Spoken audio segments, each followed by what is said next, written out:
सुबह की हल्की धूप गांव के कच्चे रास्तों पर बिखरी हुई थी। धर्मपुर गांव में लोग अपने अपने काम में लगे थे। कोई खेत की ओर बढ़ रहा था, कोई बैल हाँक रहा था।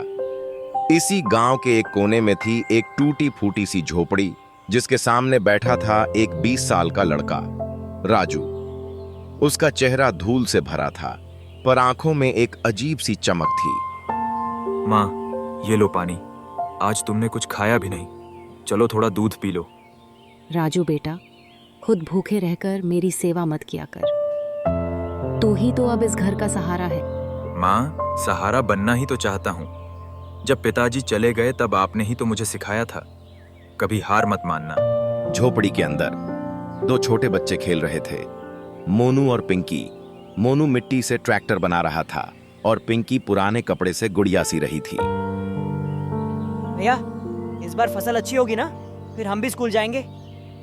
हाँ मेरे शेर, इस बार अगर बारिश ठीक रही तो फसल भी लहराएगी और तू नए बैग लेकर स्कूल जाएगा।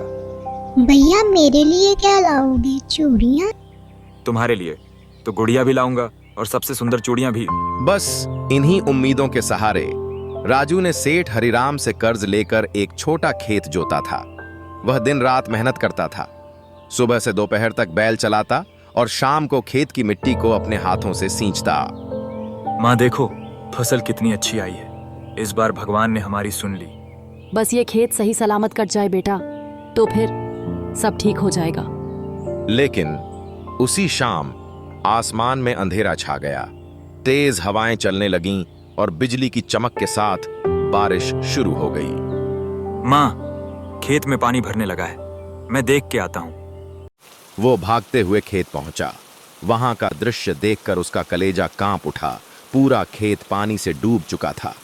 जो पौधे सीधा खड़े थे, वो अब जमीन में समा गए थे। हे भगवान, अब क्या बचा? सब कुछ खत्म हो गया।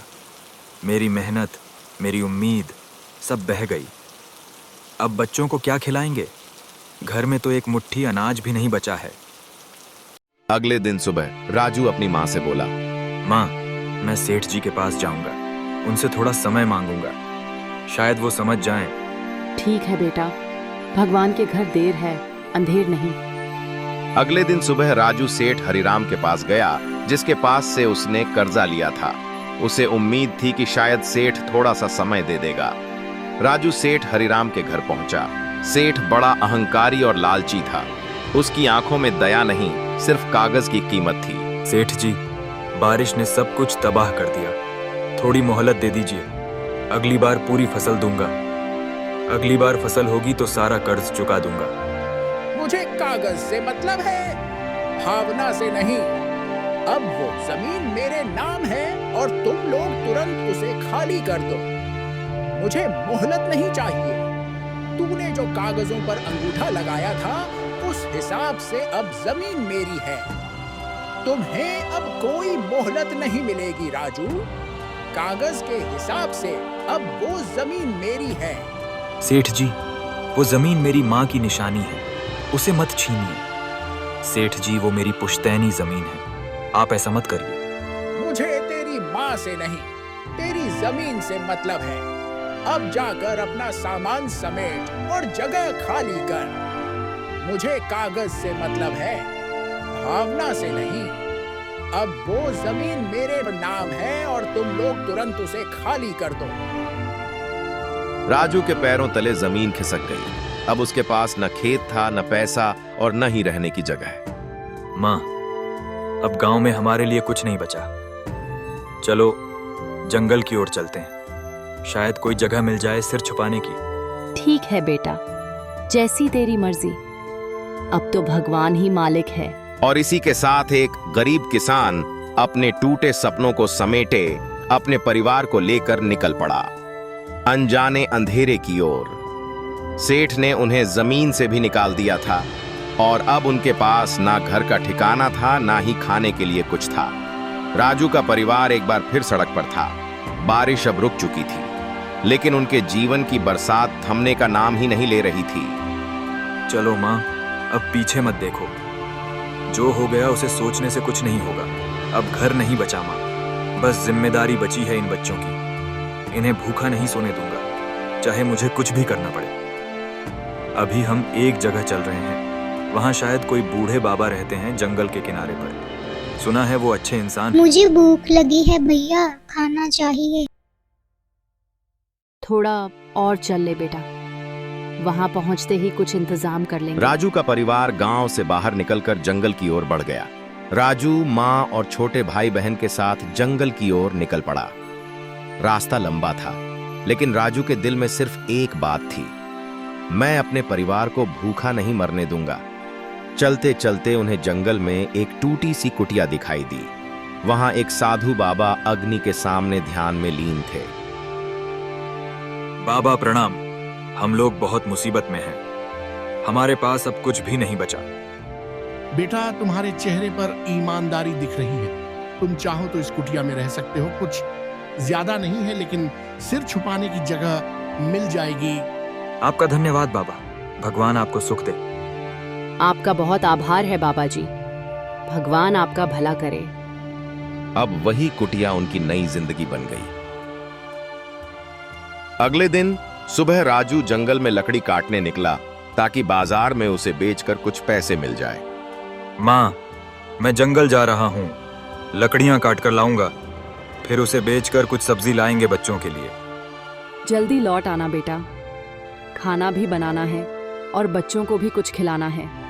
राजू दिन भर जंगल में पसीना बहाकर लकड़ियां काटता रहा और शाम होते ही उन्हें लेकर बाजार की ओर गया। वहां उसे बहुत कम पैसे मिले, पर उसने कुछ आलू, प्याज और थोड़ा सा आटा खरीद लिया। ये लो माँ, कुछ खाने का सामान लाया हूँ। कुछ खास तो नहीं है, लेकिन बच्चों का पेट तो भर जाएगा। तुमने इतना सब किया बेटा, अब तुम हाथ मुंह धोकर बैठो तो मैं तुम्हारे लिए भी रोटियां सेक देती हूँ। रात को सभी ने सूखी रोटियों के साथ उबली सब्जी खाई और पहली बार किसी को भी कोई शिकायत नहीं थी। सबकी आंखों में थकान थी, लेकिन उस थकान में भी एक उम्मीद छिपी थी। अब हर दिन ऐसा ही होगा। मैं मेहनत करूंगा और हम सब मिलकर आगे बढ़ेंगे। हमारे पास कुछ भी नहीं है, लेकिन हम एक साथ हैं, यही सबसे बड़ी बात है।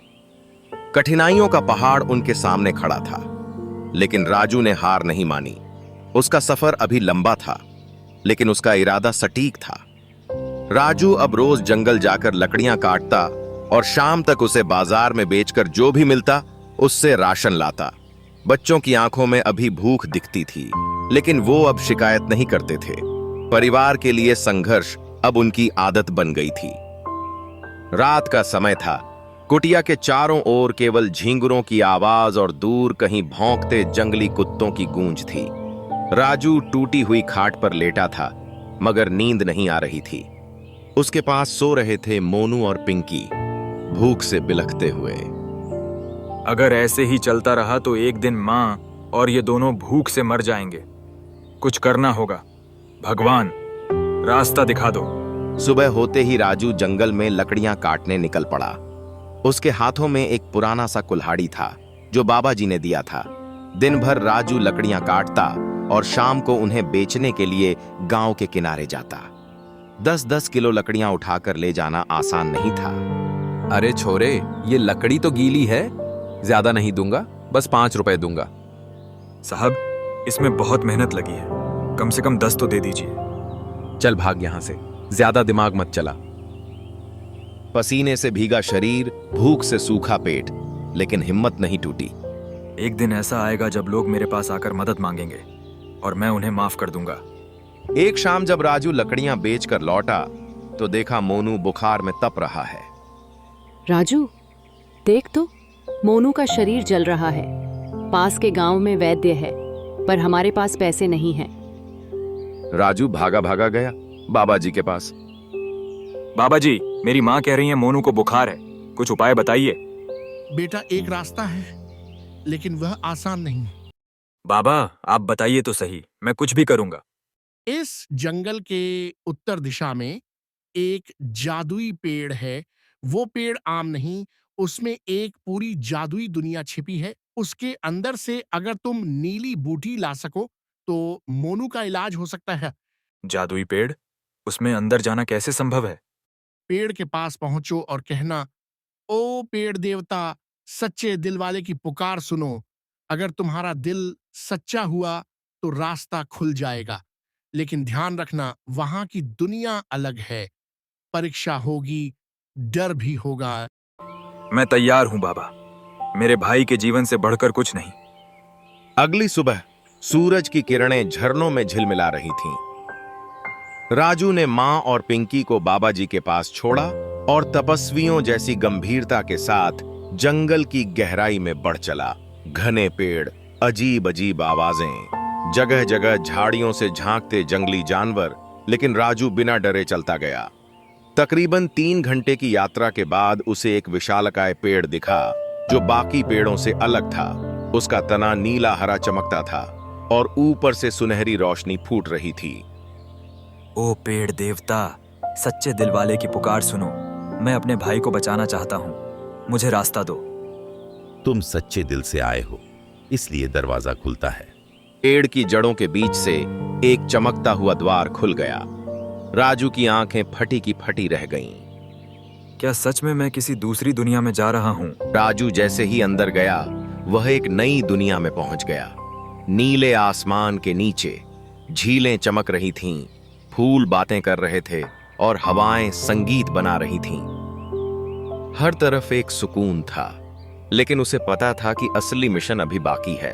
एक उड़ती हुई परी आई और बोली, राजू, तुमने साहस दिखाया है, लेकिन नीली बूटी पाने के लिए तुम्हें 3 परीक्षाएं पास करनी होंगी। क्या तुम तैयार हो? मैं किसी भी परीक्षा के लिए तैयार हूं। मेरा भाई मेरी जान है। राजू परी की ओर देख रहा था।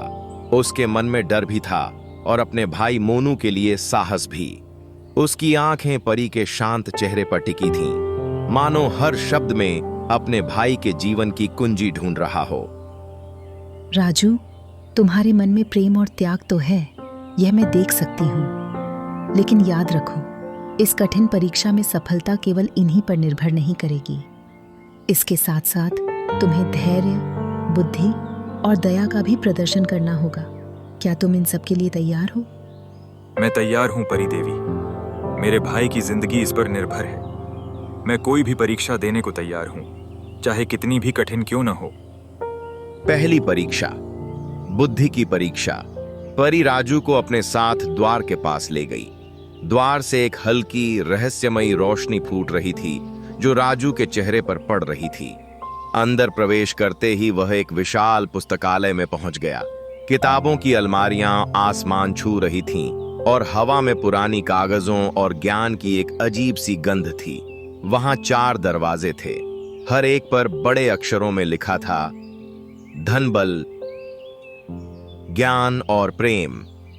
एक गूंजती हुई आवाज जो पूरे पुस्तकालय में फैल गई सुनाई दी, राजू, सच्चा रास्ता वही है जो जीवन को बचा सके। यह सिर्फ एक परीक्षा नहीं, तुम्हारे विवेक की अग्नि परीक्षा है। अगर तुमने गलत दरवाजा चुना तो तुम हमेशा के लिए यहीं फंस जाओगे और तुम्हारे भाई तक कभी नहीं पहुंच पाओगे। धन से क्या होगा?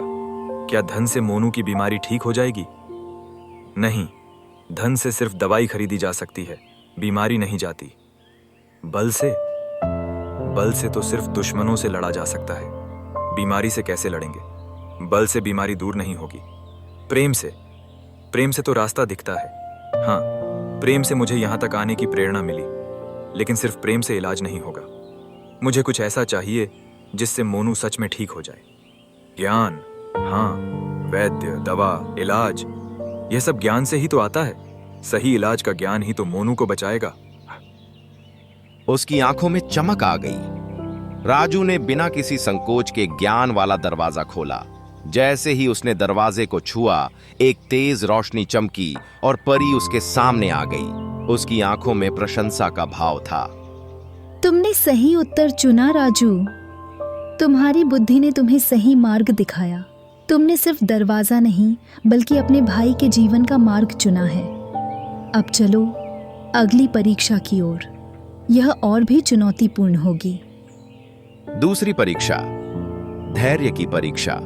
परी राजू को एक शांत जंगल में ले गई, जहां हवा में चिड़ियों की चहचहाहट और पत्तों की सरसराहट थी। जंगल के बीचों बीच एक पुरानी विशाल बरगद का पेड़ था। उसकी जड़ें जमीन में गहरी धंसी हुई थीं, मानो वह सदियों से वहां खड़ा हो। राजू, इस बरगद के पेड़ पर धैर्य का फल उगता है, लेकिन यह फल साल में केवल एक बार आधी रात को ही पकता है। तुम्हें इस फल का इंतजार करना होगा। तुम्हें यहाँ अकेले बैठना है, बिना हिले डुले और बिना सोए। यहाँ कई तरह की बाधाएं आएंगी जो तुम्हें विचलित करने की कोशिश करेंगी, पर तुम्हें अपने लक्ष्य पर केंद्रित रहना होगा। जैसे ही राजू बरगद के पेड़ के नीचे बैठा, शाम ढलने लगी। पहले तो सब शांत था, पर धीरे धीरे परेशानियां शुरू हुईं। मच्छरों का झुंड उस पर टूट पड़ा। वे काटते रहे और उसका ध्यान भटकाने की कोशिश करते रहे।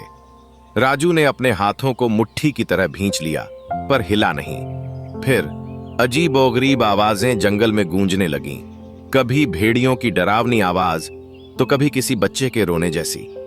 राजू को डर लगा, पर उसने आंखें बंद कर लीं और मोनू का चेहरा याद किया।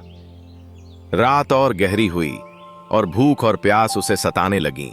उसका पेट दर्द करने लगा और गला सूखने लगा, पर उसने खुद को याद दिलाया कि मोनू का जीवन ज्यादा जरूरी है। सबसे कठिन तब हुआ जब नींद ने उसे जकड़ना शुरू किया। उसकी पलकें भारी होने लगीं और उसका शरीर दर्द से अकड़ गया। उसे लगा कि वह अब और नहीं सह पाएगा। मुझे मेरे भाई के लिए जगना है। यह दर्द क्षणिक है, पर तेरी जिंदगी हमेशा के लिए है। मैं नहीं रुकूंगा, मैं नहीं सोऊंगा।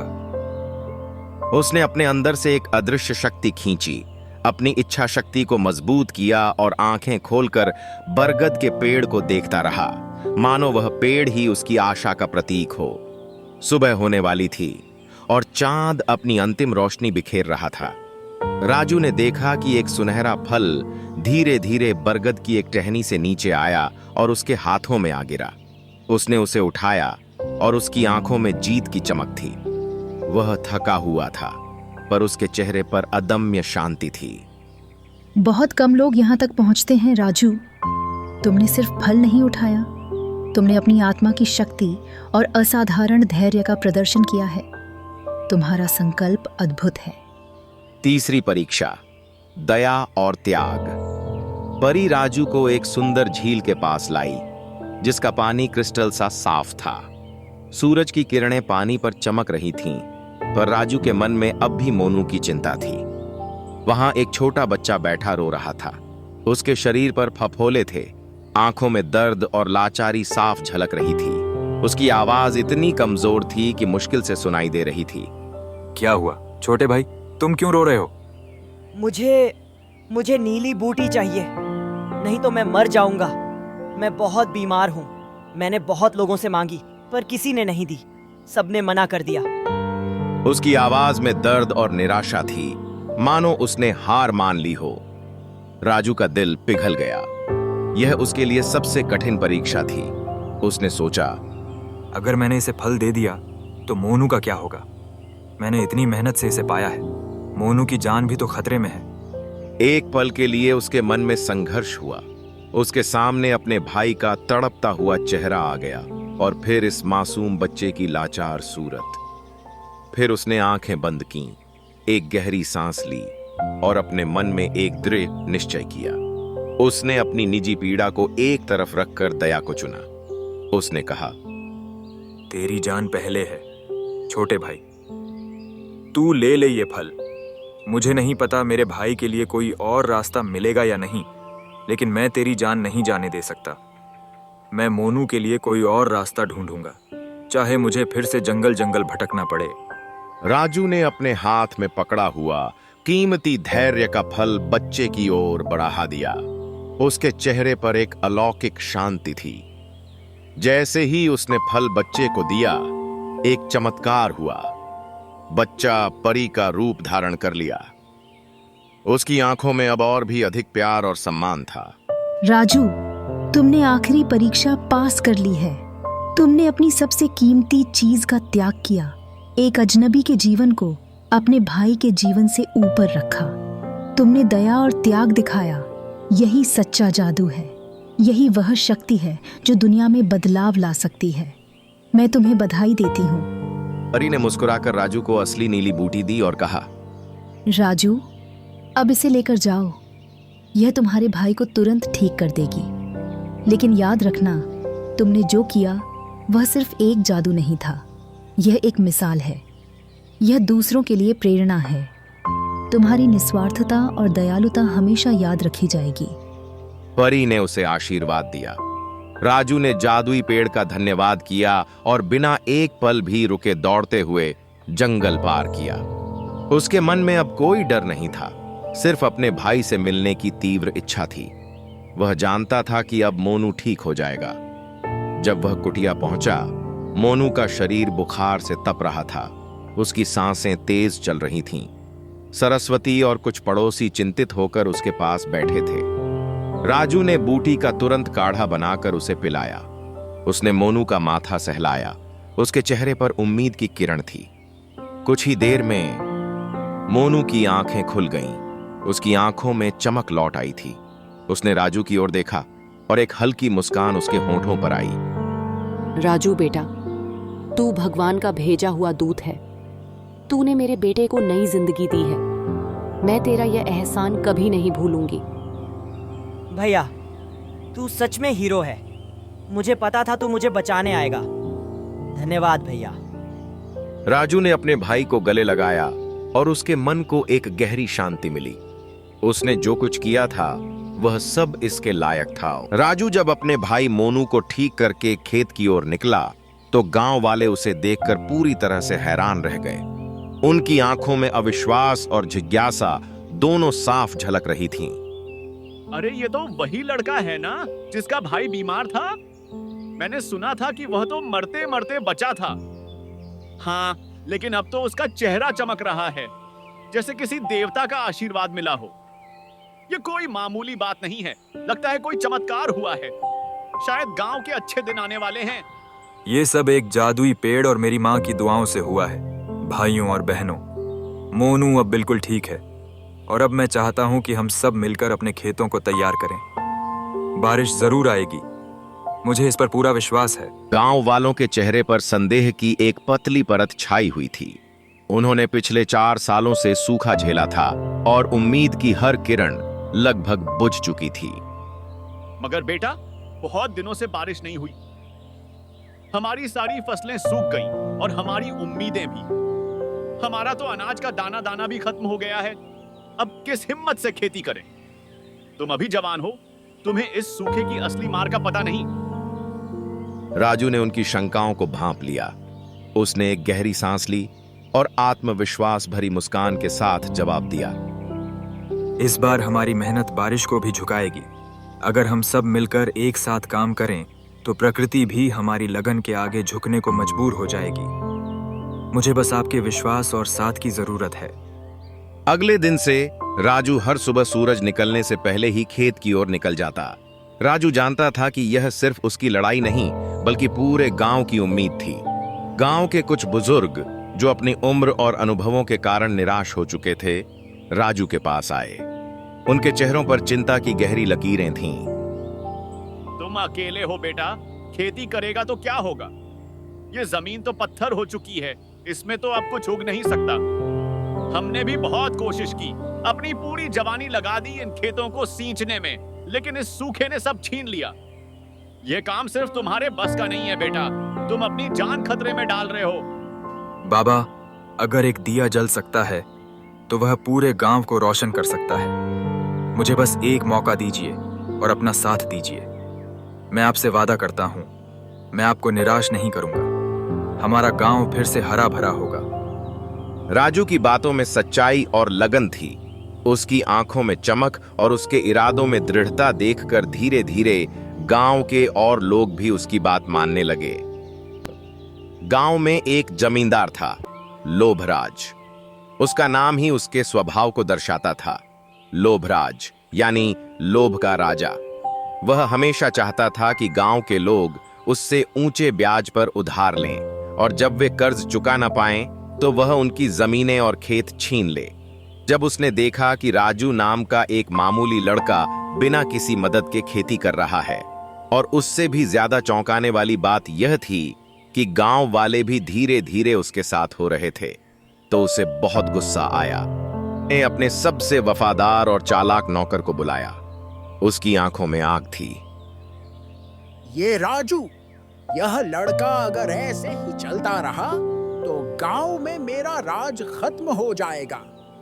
लोग मुझसे कर्ज लेना छोड़ देंगे। हुजूर, हम उस लड़के के खेत में आग लगवा दें? नहीं, मैं उसके विश्वास को कुचलूंगा। मैं उसे मानसिक रूप से इतना कमजोर कर दूंगा कि वह खुद ही हार मान जाए। एक दिन लोभराज का एक आदमी राजू के पास आया। तू गरीब है राजू, यह काम छोड़ दे। मैं तुझे अभी 5 सोने के सिक्के देता हूँ। बस ये खेत छोड़ दे और हमारे मालिक के साथ काम कर। तू हमारी हवेली में आराम से रहेगा, तुझे मेहनत भी नहीं करनी पड़ेगी। मेरे गांव की उम्मीदों की कोई कीमत नहीं है। तुम लोभराज से कहना कि राजू को पैसे से नहीं खरीदा जा सकता। आदमी राजू की दृढ़ता देखकर हैरान रह गया और चुपचाप वहां से चला गया। एक दिन जब सूरज अपने चरम पर था, तभी अचानक आसमान में बादल घिर आए। गांव में लोग अपने अपने घरों से निकलकर छतों पर और खुली जगहों पर भागकर देखने लगे। माँ, राजू भैया ने कहा था ना बारिश आएगी। राजू भैया कभी झूठ नहीं बोलते। आज मेरे बेटे ने भगवान को भी हिला दिया। जब लोभराज ने अपनी हवेली की खिड़की से देखा कि गांव वाले अब राजू के साथ हैं और बारिश भी आ चुकी है, तो उसका चेहरा गुस्से से लाल हो गया। इस लड़के ने मेरा सारा खेल बिगाड़ दिया। अब कोई मुझसे कर्ज लेने नहीं आएगा। लेकिन मैं हार नहीं मानूंगा। मैं चुप नहीं बैठूंगा। सुन बे मंगरू, अफवाह फैला दे कि राजू के पास कोई काला जादू है। हुजूर, बहुत ही चालाकी है ये। कल सुबह तक काम हो जाएगा। अगली सुबह गांव में बातें फैलने लगीं। राजू तो जादुई पेड़ से काला जादू लाया है। बारिश भी उसी जादू से आई होगी। कहीं वो गांव को शापित न कर दे। कुछ लोग डरने लगे, कुछ चुप हो गए। मैंने तो बस मेहनत की थी। ये लोग ऐसा क्यों सोच रहे हैं? बेटा, जब कोई सच की राह पर चलता है तो कांटे जरूर मिलते हैं, लेकिन याद रख, कांटों के पार ही फूल होते हैं। रात को राजू को सपना आता है। जादुई पेड़ की आत्मा उसे बुला रही होती है। राजू, सच्चे दिल वाले को हर हाल में रास्ता मिलता है। आ जा मेरे पास, तेरे लिए अगला रास्ता खुल चुका है। राजू अगले दिन चुपचाप जंगल की ओर निकल पड़ता है। तूने लालच नहीं किया, नफरत नहीं फैलाई। अब मैं तुझे दूंगा वर्षा वरदान, जिससे तू जहां भी जाएगा वहां बारिश होगी, लेकिन केवल तब जब तू दूसरों की भलाई के लिए काम करेगा। राजू ने जैसे ही गांव लौटकर खेत की मिट्टी को हाथ लगाया, वहां बारिश फिर से शुरू हो गई। गांव के लोग चौंक गए। अरे, जहां जहां राजू गया बारिश आई। ये तो कोई जादू नहीं, पर ये तो भगवान का वरदान है। गांव वालों को पता चलता है कि राजू के बारे में मंगरू ने अफवाह फैलाई थी। गांव वालों ने मंगरू को पकड़ लिया और लोभराज की साजिश सामने आ गई। लोभराज, तूने अपने लालच में गांव को बांटने की कोशिश की। अगर हम उसे माफ कर दें और वो सच्चे मन से काम करे तो शायद वो भी बदल जाए।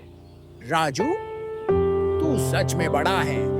मैं अब से लोगों की मदद करूंगा। गांव में फिर से उत्सव मनाया गया। राजू को वर्षा वीर की उपाधि दी गई।